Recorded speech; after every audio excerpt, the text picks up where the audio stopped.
Olá, galera, tudo bem? Eu sou a advogada Jéssica Martinelli, advogo há mais de 14 anos e criei esse podcast. Com que objetivo? Dar voz a todos os advogados, desde aqueles que estão começando agora, aqueles mais experientes, ou até aqueles que resolveram recomeçar, largar a profissão, mas que optaram agora por seguir adiante. Então, essas pessoas eu quero dar voz.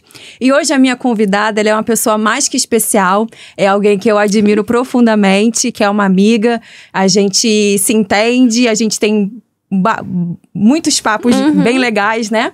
E ela é uma profissional extremamente competente, dedicada, técnica, e é de uma advocacia jovem, mas também extremamente agarrada aos valores do que a gente prega, que é a justiça. Então, bem-vinda, Débora Abreu, advogada criminalista. Muito obrigada, Jéssica. É uma honra ter sido chamada aqui no primeiro episódio do podcast. Eu fico muito feliz. Todos os elogios que você me fez, eu faço em dobro para você. Você é uma excelente advogada. É incrível, eu vejo a sua advocacia tanto no dia a dia quanto ali pelas redes sociais. Eu admiro muito a advogada que você é e é uma honra estar aqui. E eu tenho certeza que tanto esse quanto os próximos episódios serão incríveis. Parabéns pela iniciativa e vambora. Vambora. Então, Débora, fala um pouquinho pra gente. Quem é a Débora além da advogada? Então, eu gosto de dividir bastante o meu tempo, porque a advocacia, sobretudo a advocacia criminal, ela é intensa, ela causa um desgaste emocional, físico também, psicológico. Então, é muito importante trazer essa divisão entre a Débora pessoa e a Débora advogada criminalista, que tá lá no júri quebrando tudo. Fora da advocacia, eu sou uma pessoa dedicada, sensível, viciada em dorama, que gosta de fazer yoga, que ama fazer skincare, que gosta de tudo quanto é papo good vibes. E é isso, sabe? No geral é isso. Eu tô sempre buscando uma forma de desopilar, descansar, relaxar. Gosto de viajar, de sair. É isso. Somos duas dorameiras, porque eu também amo dorama. E aí, Débora, a gente tava conversando, né? Batendo aquele papo antes de chegar pra cá, para gravar no estúdio, e você havia me dito que a sua ideia, quando entrou na faculdade, não era, em princípio, advogar. Não, Era fazer o quê? Então, era o concurso público. A advocacia, ela surgiu ali nos meados da segunda metade, na segunda metade da faculdade, quando eu comecei a estagiar num escritório de advocacia. Mas eu entrei na faculdade com a intenção de prestar concurso público. Tanto o concurso da magistratura quanto da defensoria, mas principalmente o da defensoria ali no início da graduação. Mas as coisas vão mudando, a gente vai se dando a oportunidade de conhecer e abrir os horizontes, e foi aí que a advocacia entrou na minha vida. E quando que aconteceu esse start? Então, eu acredito que tenha sido ali em torno do 8º, 9º período, bem na segunda metade da faculdade, quase terminando. Eu comecei a estagiar num escritório de advocacia e eu gostei muito, sabe? Por mais que ali não tenha sido a área que eu fiquei, na época eu estagiei num escritório na área de contencioso civil, né? O civil estratégico, e também na área de recuperação judicial. Mas, mesmo que não tenha sido essa área que eu segui para atuar como advogada, eu gostava bastante do ritmo, do dia a dia, dos prazos, da loucura. Eu me apaixonei, de certa forma, pela advocacia ali naquela época. E quando você começou nesse escritório, você estava no 8º, 9º período. Isso. Quando que você passou na OAB? Como é que foi esse momento pra você? Então, eu comecei, voltando aqui no tempo, que já tem um tempinho, já tem aí uns 5, 6 anos que eu tô formada. Eu acho que eu entrei nesse escritório, eu estava no 7º período. E eu passei na OAB no 9º. Eu fiz a primeira fase, a segunda fase eu fiz em Direito Penal. E saiu o resultado ali no finzinho do meu 9º período. Foi um período muito intenso, né? Porque foi a mesma época do TCC, então eu tinha as responsabilidades do escritório. Foi a época que eu casei, então era uma nova realidade, morando junto. Pouco tempo depois entrou a pandemia, então foi uma loucura. Imagino que tenha sido mesmo. E qual é a dica que, de repente, você pode dar para quem está nos assistindo e que esteja se deparando com essa realidade de prova da OAB? Porque a gente sabe que, para alguns, é algo muito difícil. Eu, inclusive, na época que fazia faculdade, tinha um rapaz que já estava tentando a prova há 10 vezes. Caramba! E ele tinha reprovado.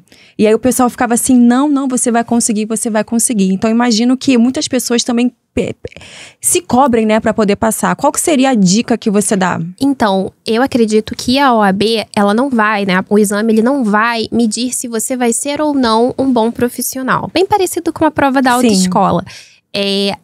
Esse exame vai medir se você consegue jogar o jogo.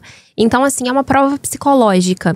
Então, a primeira coisa é cuidar da saúde mental para conseguir lidar com essa maratona. Porque a primeira fase é uma prova objetiva, a segunda fase é uma prova discursiva, você precisa responder as questões e fazer a peça. O tempo entre a primeira fase e a segunda fase é muito curto. Então, se você não tiver ali um bom preparo, sobretudo psicológico, fica muito complicado lidar com a ansiedade. Agora, uma dica que eu posso dar é realmente focar na banca, na primeira fase. Então, fazer muita questão. É muito importante conhecer a banca, muito importante conhecer as questões e a forma que aquilo é cobrado. E para a segunda fase, eu considero imprescindível fazer um bom cursinho. Tá? O cursinho ajuda demais na preparação dessa segunda fase. Eu também fiz o cursinho, fiz para a primeira e para a segunda. E foi fundamental mesmo. Embora eu não tenha passado de primeira. Acontece, a gente tem que tentar de novo. Eu reprovei por meio ponto. Ai, que absurdo, que ódio. Você recorreu? Recorri, mesmo assim não deu êxito, não obtive êxito. E aí eu tentei novamente, claro, porque a gente tá aqui hoje conversando. Só que o que acontece, nesse momento em que eu fui reprovada, eu chorei copiosamente porque eu me cobrava e eu não admitia que isso poderia ter acontecido comigo, porque eu sempre fui uma boa aluna com notas excelentes. Então eu achei que isso não aconteceria, que eu passaria de primeira. E o que foi fundamental, o apoio da minha família para dizer assim, não, Jéssica, a gente tá com você, você vai continuar, você vai estudar, não foram anos perdidos e você vai conseguir. E aí na segunda tentativa eu estudei igual uma louca, fiz penal na segunda fase e aí consegui passar com uma nota excelente. Ai, que bom. Mas eu me deparei com essa realidade de não ser aprovada de imediato. De me cobrar demasiado, de exigir perfeição. E quando não saiu da forma como eu esperei, eu simplesmente desabei. Mas eu tive o apoio da minha família, do meu marido, que estavam lá para poder me reerguer.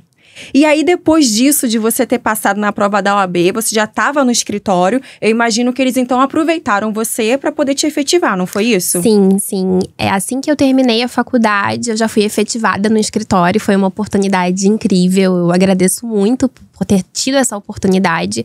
Foi um ambiente de muito aprendizado, sabe? Logo que eu fui efetivada, eu fiquei na área de recuperação judicial e falências ali de direito empresarial, que eu também gostei bastante, tenho muito carinho por essa época.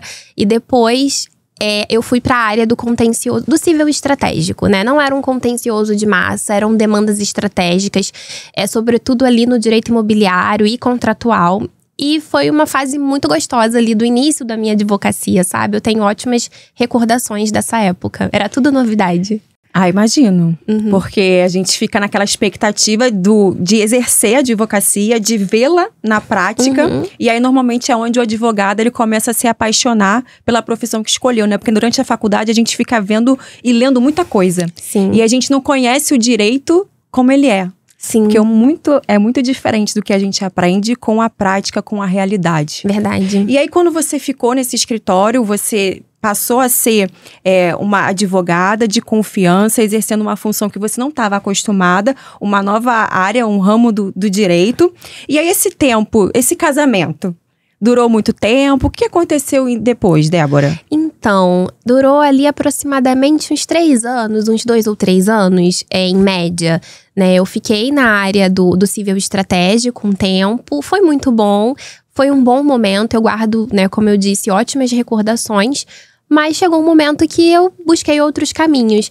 Na realidade, eu tinha a intenção de voltar a estudar para concurso público, então era uma uma ideia, sair do escritório para me dedicar ao concurso da defensoria.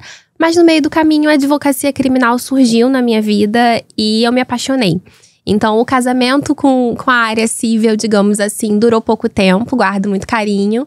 Mas a minha área realmente de atuação era outra. Entendi. Aí você se apaixonou pelo direito criminal. Mas aí quando você saiu do escritório, você já iniciou logo na carreira como autônoma? Ou você teve um vácuo entre estudar para concurso e depois se decidir, então, que você queria continuar como advogada? Não, eu já comecei como advogada autônoma. Foi tudo muito intenso. Eu lembro que eu pesquisei, o primeiro ponto, né? O primeiro passo que eu pensei foi: eu estou saindo de um escritório e as pessoas não me conhecem, as pessoas não sabem quem eu sou e acham que eu sou advogada civilista. Então, como eu posso mostrar para as outras pessoas que eu sou criminalista? Então, eu lembro que eu abri o notebook e criei um passo a passo, sabe? Não, o primeiro ponto é me mostrar nas redes sociais. Então, eu mudei o meu Instagram, comecei a postar que eu era advogada criminalista. E aí eu me recordo também que eu fiz o curso, né, de prática criminal, porque como eu advogaria sozinha, sem um escritório, sem um advogado sênior me orientando, eu tinha que ter a técnica. Então eu fui atrás de um bom curso de prática jurídica, fui atrás de uma pós-graduação em direito penal e processo penal e comecei a estudar. Ao mesmo tempo, eu pensei, eu preciso de clientes. Apenas postar no Instagram não vai ser suficiente. Então, eu me joguei no tráfego pago. Eu lembro que eu fiz um site no Google, né? E anunciei pelo Google Ads. Comecei a anunciar também no Instagram.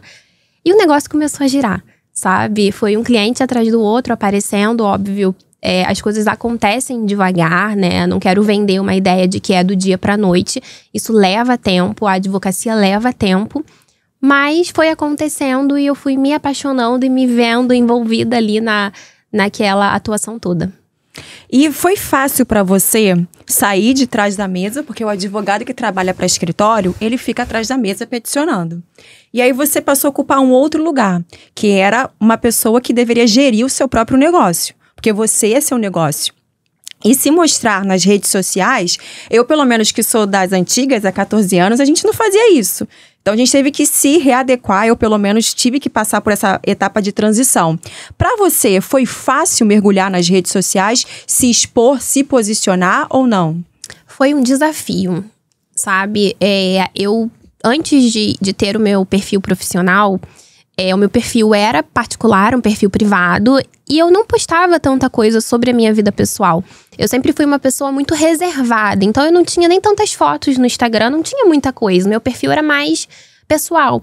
E foi um desafio começar a mostrar o meu trabalho e me colocar como advogada e me ver como uma advogada competente que estava ali me posicionando e indo atrás. Foi um desafio, mas foi necessário. Eu via como mais uma etapa do trabalho, sabe? Porque eu precisava ser conhecida, eu precisava me mostrar, as pessoas precisavam ver o que eu fazia. Então, eu comecei a postar muito meu dia a dia. Eu gosto, né, até hoje, de mostrar o meu trabalho. Então, quando eu vou numa delegacia, quando eu tô participando de uma audiência, orientando um cliente, eu passo alguns insights, algumas coisas que eu tô ali atuando no dia a dia e eu vou colocando isso no Instagram e vai virando tudo um grande apanhado dessas coisas todas. Tudo com a prática, né? Tudo com a prática. No início, a gente fica mais nervosa, mais travada. E depois vão surgindo as ideias, né? De como que a gente vai postar, o que a gente vai escrever. As situações acontecem. E aí, meio que você já tem até a temática do que você vai expor na rede social. Isso é muito legal. E que dica você dá para uma pessoa, para uma advogada, um advogado hoje que está assistindo a gente e que ainda tá travado, que tá meio que amarrado para poder se mostrar? Só começa. Não tem receita de bolo. Quem começou há um tempo e tá agora indo muito bem, uma hora precisou começar. Sabe, a gente fica com vergonha, a gente fica constrangido, tem um pouquinho daquela síndrome da impostora, de eu tô aqui, eu tô me mostrando como é que vai ser. Mas só faz, tá todo mundo, vou te falar um segredo, tá todo mundo inseguro, tá todo mundo com medo. Só faz, sabe, que faz do seu jeito que vai dar certo. E se você esperar o momento certo, a oportunidade perfeita, isso não vai acontecer. Exatamente. Então você tem que se expor, dar a cara. Você vai, às vezes, apanhar de vez em quando, mas no final das contas você vai se arrepender de ter tentado e de ter conseguido. Isso. E aí a gente volta agora com algo que me deixou curiosa. Porque você fala com muito entusiasmo, muita paixão sobre a advocacia criminal. Existe algum caso, alguma situação que te marcou na advocacia criminal?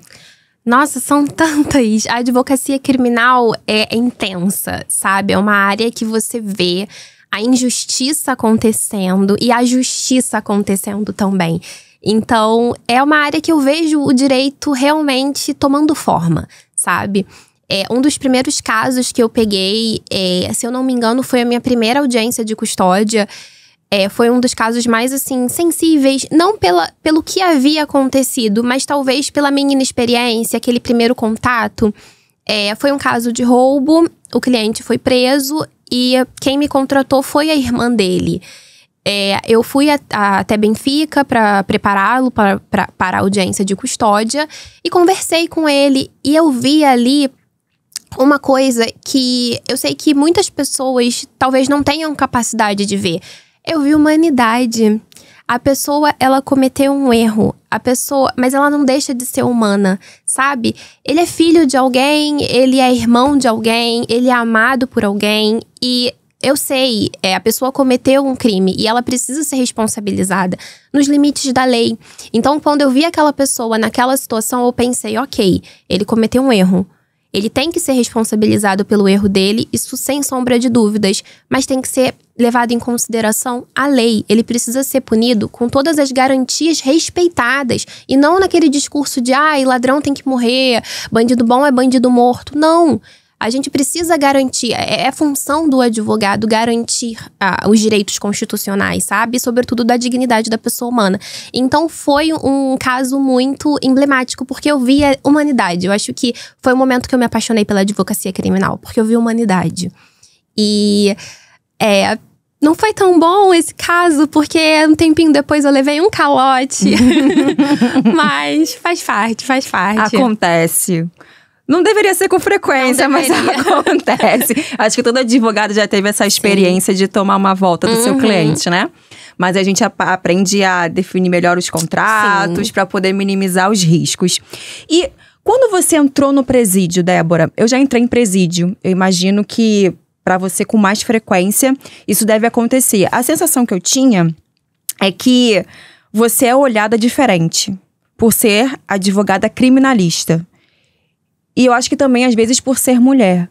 Você já passou por alguma situação dessa ou não? Então, eu sinto isso, sim. Muitas vezes... porque é um ambiente muito masculino, sabe? Existem muitas advogadas criminalistas que se colocam, óbvio, mas é um ambiente muito masculino. Eu nunca passei por nenhuma situação de preconceito, mas já senti esses olhares, às vezes a pessoa olha como se você fizesse um pouco caso de você, por você ser jovem, por ser mulher. Mas a solução para isso é se posicionar e, infelizmente, acreditar, né, que...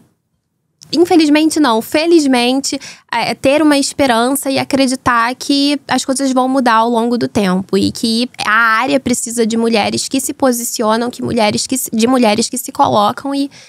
Vamos acreditar que isso vai mudar com o passar do tempo. E como você falou, eu acredito, assim, sinceramente, que uma postura adequada, correta, ameniza muito olhares, assim, olhares duvidosos.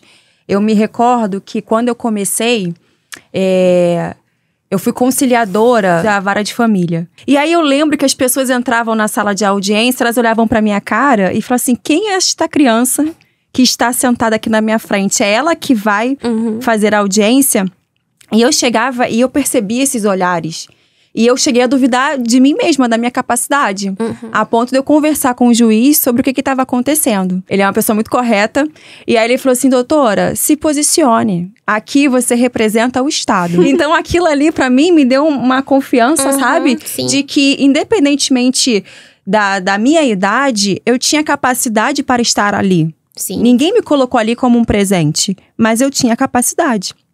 Só faltou eu acreditar na minha capacidade. Sim, isso muda tudo, Isso. né? E aí ele colocou ele na verdade tirou esse peso das minhas costas, mas ao mesmo tempo me deu o que eu precisava para poder ter confiança e continuar.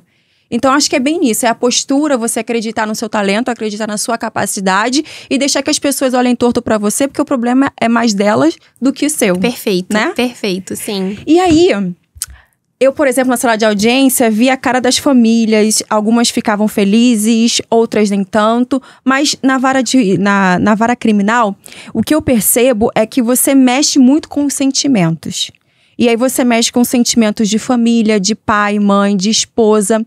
Teve alguma situação em que alguma família falou alguma coisa pra você que te agradeceu pelo trabalho, que você se emocionou e você viu, caramba, que legal, meu trabalho tá recompensando, que justiça que foi feita? Sim, sim. O melhor momento um dos melhores momentos, né, da minha atuação como advogada até agora é porque, assim, não dá pra dizer porque essa situação já aconteceu algumas vezes. Mas conseguir a liberdade de um cliente durante a audiência de instrução e julgamento. Porque muitas vezes acontece da gente tentar a liberdade na audiência de custódia e, infelizmente, o juiz não concede. Às vezes a gente impetra um habeas corpus e não consegue a liberdade, pede a revogação da prisão, aí sobe com isso pro STJ e não funciona. E aí, quando a gente chega na audiência de instrução e julgamento com a família ali do lado de fora e sai, e a gente pede a liberdade, consegue, e sai ali, abre a portinha da sala de audiências e encontra a família e dá essa notícia, é incrível. Teve uma situação recente de uma esposa que estava ali, ela estava acompanhando o marido que tinha sido preso e a gente estava ali na audiência. Quando eu saí da sala e eu contei que ele tinha conseguido a liberdade, foi um chororô, uma felicidade, sabe? É uma sensação tão gostosa de você passar essa notícia, de você estar ali. Claro, não é o advogado que consegue a liberdade, é o juiz, ele que dá a sentença. Mas quando você tá ali, você faz o pedido e você vê a justiça sendo feita, é quando faz tudo valer a pena, sabe? É aquela sensação de, caramba, eu tô fazendo diferença na vida dessa pessoa e eu tô sendo um instrumento de consolidação da justiça. Isso é incrível, é o mais bonito da profissão pra mim. E o que mudou, assim, da Débora na faculdade para Débora hoje, advogada criminalista, sobre o conceito de justiça? Você mudou a forma de pensar?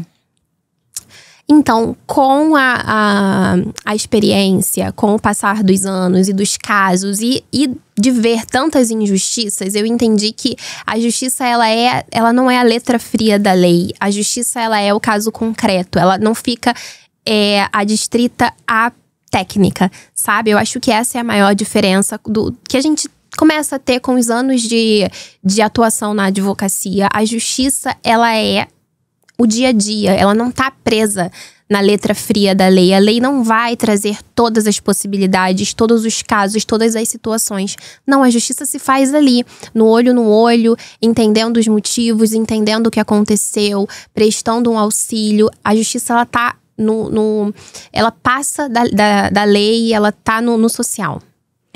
É verdade. E a justiça não é única, né? Ela pode ter várias vertentes, várias ramificações. Sim. E também pontos de vista diferentes.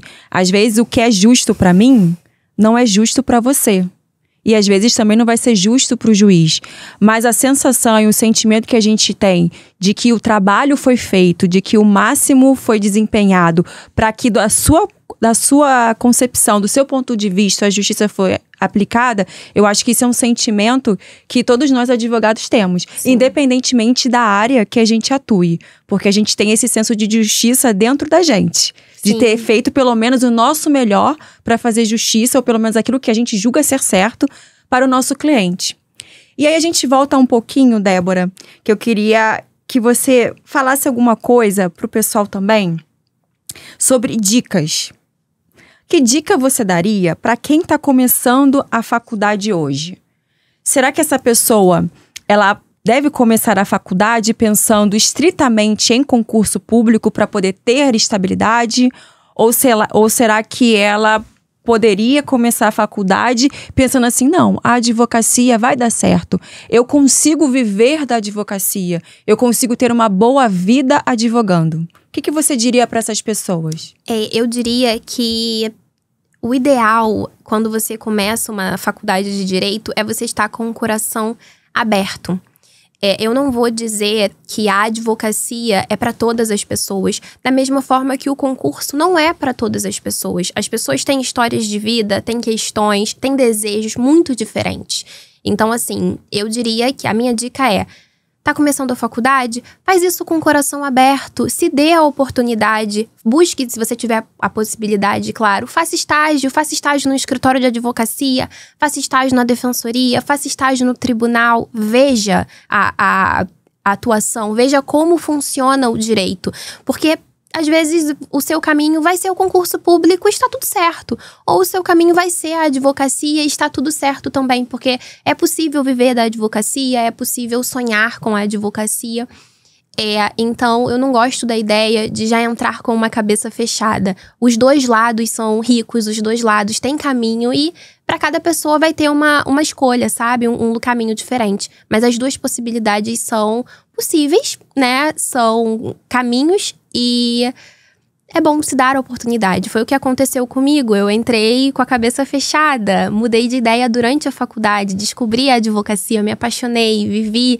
E é incrível, sabe? Eu tenho ótimos momentos advogando, momentos de ver a justiça acontecendo, de entender como as coisas acontecem ali no dia a dia.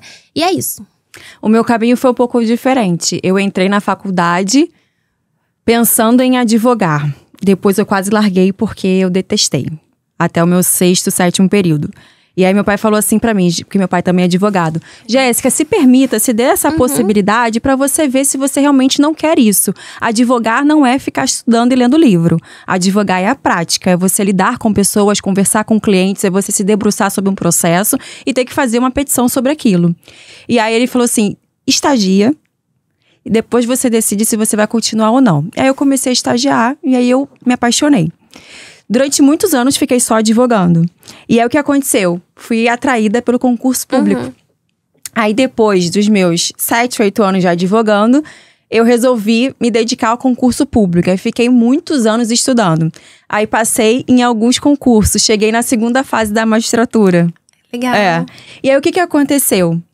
Eu entendi que aquilo pra mim não fazia mais sentido pela minha vida naquele momento. Em que sentido? Eu já não me cabia mais ficar presa a horários específicos dentro de uma sala ou em qualquer lugar. Em que eu devesse, de repente me sujeitar a alguém ou não.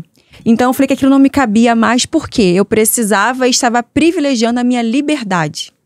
Sim. Liberdade de tempo e liberdade geográfica. Então, não fazia mais sentido pra mim aquilo naquele momento, muito embora, inclusive, eu tivesse tomado posse e depois pedi pra sair. Pediu exoneração. Pedi pra sair. E aí, foi isso que aconteceu. Eu fiz o caminho inverso, porque hoje a minha liberdade, eu não aceito vendê-la e não aceito trocá-la. Isso pra mim é importante, pra eu poder estar perto da minha família, pra poder dar assistência a quem eu preciso dar assistência. Então, como você falou, tenha a mente aberta. Sim. Se você, de repente, entrou com um objetivo, você pode se adaptar para outros objetivos. Ou, de repente, voltar atrás. Sim, exatamente. São recomeços, né? Você pode escrever a sua história a qualquer momento. É nisso que eu acredito. E o grande pró da advocacia, sobretudo a advocacia autônoma, é a liberdade. Né? A liberdade de horário, a liberdade geográfica. Ser a nossa própria chefe é impagável. Não é fácil, a gente não tá aqui vendendo mil maravilhas, porque a gente sabe que tem os seus desafios e são desafios constantes e quase que diários. Mas, como tudo na vida, tem o seu pró e o seu contra. E se pra você, na sua balança, pesa mais o pró, então continue nesse caminho. Exatamente. Pra mim faz mais sentido hoje. Sim, sim. Né? Sim, com certeza. Então, Débora, nesse nosso primeiro episódio, a gente tem um quadro. Na verdade, a gente não tem quadro nenhum, né? Porque é o primeiro, eu tô criando aqui agora, entendeu? Um bate-pronto. Eu vou falar uma palavra. Tá. Aí tem que ser rápido no raciocínio, hein? Tá bom. Nada de ficar falando 1 milhão de coisas, porque advogado gosta de falar. Tá, é uma palavra, eu respondo com uma outra palavra. Isso, exatamente. Mas é bem tranquilo, não vou fazer, assim, perguntas absurdas, não. Tá bom. Pra você, Débora. Amiga. Que bonito. Direito. Amor. Faculdade. Degrau. Vocação. Justiça. Objetivo. Liberdade. Família. Base. E uma frase, Débora. Uma frase bonita, impactante, hein? Eu quero que a pessoa vá lá e bote essa frase porque gostou. Tá bom. É sempre importante se abrir a possibilidade de buscar outras opções, sabe? Se eu tivesse ficado fechada, eu não teria me dado a oportunidade de viver tanta coisa na advocacia. E a advocacia é uma forma de consolidar a justiça, de ver a justiça acontecendo. Então, se entregue, se dê a oportunidade e se jogue na profissão, porque tem muita coisa boa. Débora, fala com o pessoal também o que eles podem fazer para te encontrar. Onde eles podem acessar, como é que é a tua rede social, para quem quer contratar você ou quem quer simplesmente te seguir na internet. Tá certo. Então, eu tenho um Instagram, é @debora.abreu.adv. No meu Instagram tem um link pro meu WhatsApp e também pro meu site, tá? Eu tô sempre à disposição, a qualquer horário, pode entrar em contato. Assim, mais ou menos, qualquer horário, não. Se for urgente, lembrando, né? O advogado criminalista tá sempre no plantão, menina, né? mas você toma cuidado, porque eu já tive cliente me ligando no domingo 11 horas da noite, porque ele brigou com a mulher. Ai, não dá. Mas pode ligar domingo 11 horas se for preso. Agora, se brigou com a mulher, não. Por favor. Flagrante, por favor. Flagrante, agora, briga entre casal não dá, não rola. Não rola. Obrigada, Débora. Ai, eu que você é agradeço. maravilhosa. Eu tô geladíssima, Tá parece mesmo. que eu morri. Eu também tô. O meu é @advjessicamartinelli, é meu Instagram, você pode me encontrar lá. E lá tem um link também pro meu WhatsApp e pro meu site, tá? Tenho também Facebook, mas agora na minha cabeça eu não lembro qual é o meu Facebook. Mas olha lá no Instagram que depois me manda uma mensagem, um direct, se você quiser me achar no Facebook, depois eu mando, tá? Obrigada e até a próxima, até o próximo episódio. Tchauzinho, beijos.